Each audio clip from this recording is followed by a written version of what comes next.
चलिए बच्चों, आज हम लोग पढ़ेंगे बहुपदों की विभाजन एल्गोरिथम। जिस प्रकार से पूर्णांकों में हम लोगों ने विभाजन एल्गोरिथम पढ़ी थी, उसी प्रकार से बहुपदों में भी विभाजन एल्गोरिथम होती है। और वो क्या है देखिए।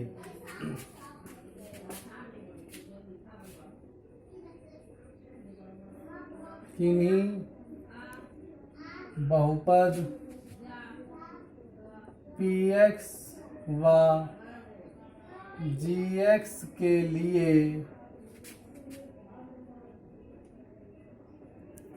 ऐसे दो बहुपद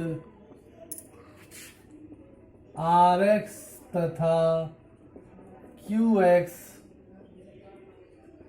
विद्यमान हैं कि px बराबर gx गुणे qx धन rx होगा। जिस प्रकार से हम लोगों ने पढ़ा था डिवीजन एल्गोरिथम में कि dividend is equal to division multiplied by quotient plus remainder, अर्थात भाजक बराबर भाज्य गुणे भागफल धन शेषफल। बिल्कुल बस वही है। यहाँ पे भाजक भागफल शेषफल सब बहुपद है। अब जिस प्रकार से हम लोगों ने a बराबर बी क्यू प्लस आर पढ़ा था डिवीजन एल्गोरिथम पूर्णांकों के लिए, बिल्कुल उसी प्रकार से बहुपदों के लिए px बराबर gx धन qx gx गुणे qx धन rx होगा। यहाँ पे बच्चों क्या होता था, या तो r शून्य के बराबर होता था या r जो है r का मान b से छोटा होता था। तो बिल्कुल यहाँ पे भी यही होगा। यहाँ पर या तो rx जो है वो शून्य के बराबर होगा। अब बस यहाँ पे आगे क्या लिखेंगे देखिए, घात जो rx की है वो सदैव छोटी होगी किसकी घात से, gx की घात से। तो बस इसी को कहते हैं बहुपदों के लिए विभाजन एल्गोरिथम।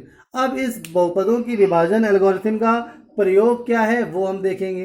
पहला प्रयोग ये है, इसके प्रयोग, किसके प्रयोग बच्चों, बहुपदों के लिए विभाजन एल्गोरिथम के दो प्रयोग प्रमुख रूप से हैं। पहला ये कि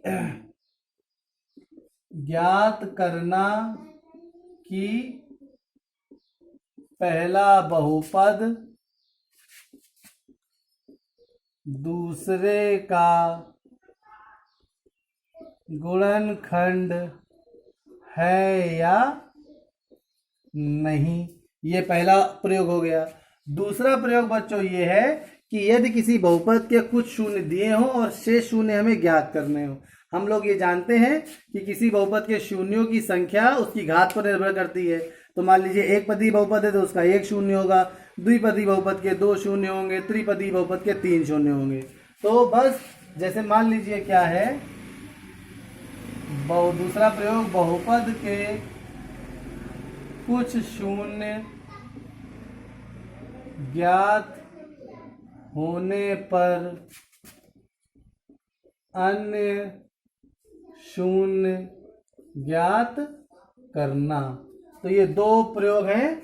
क्या पहला प्रयोग कि ज्ञात करना कि पहला बहुपद दूसरे का गुणनखंड है या नहीं, और दूसरा यदि मान लीजिए त्रिघाती बहुपद है उसका एक शून्य दिया है, दो शून्य आपसे निकालने के लिए कहेगा। चतुष्घाती बहुपद है, दो शून्य दिए हैं, दो शून्य और होंगे, वो भी आपसे ज्ञात करने के लिए कहा जाएगा। तो एक एक करके पहला प्रयोग हम लोग पढ़ते हैं कि ज्ञात कीजिए कि पहला बहुपद दूसरे का गुणनखंड है कि नहीं। तो बस इसमें सिंपल विभाजन प्रक्रिया है, तो हम लोग विभाजन प्रक्रिया भी इसमें करेंगे, भाग देना भी रिवाइज करेंगे, हालांकि छोटी कक्षाओं में पढ़ चुके हैं।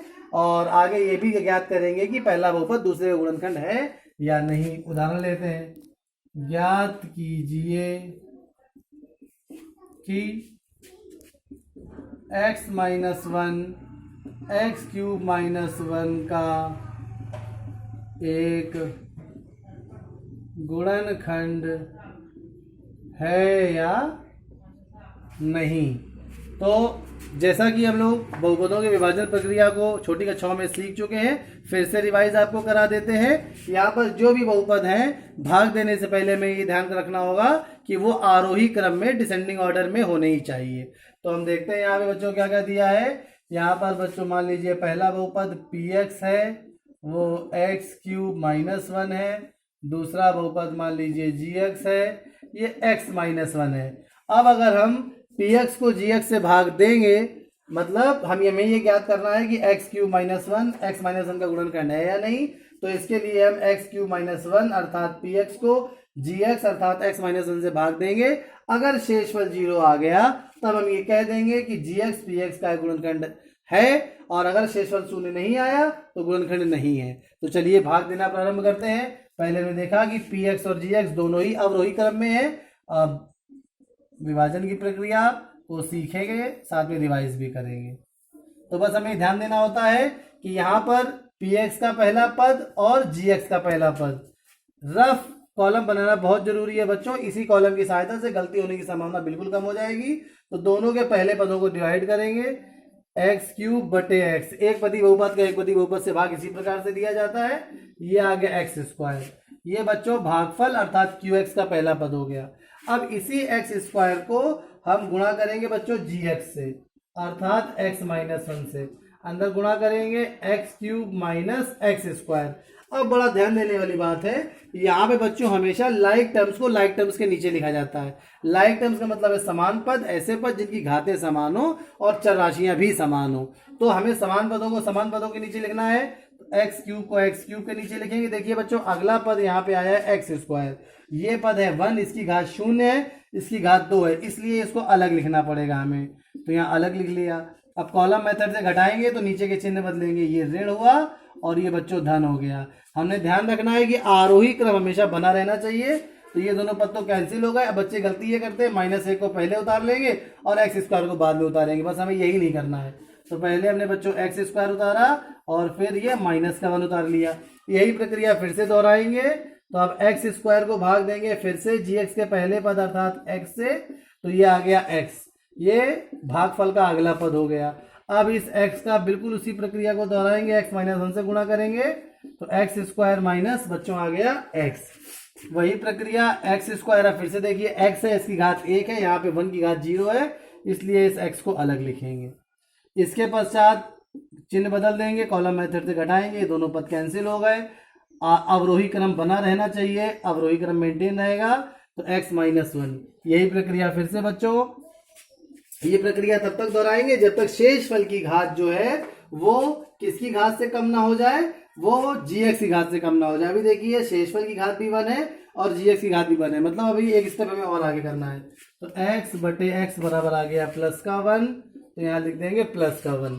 एक से बच्चों गुणा करेंगे x माइनस 1 का, तो x माइनस 1 से गुणा करने पर ये x माइनस 1 ही आएगा।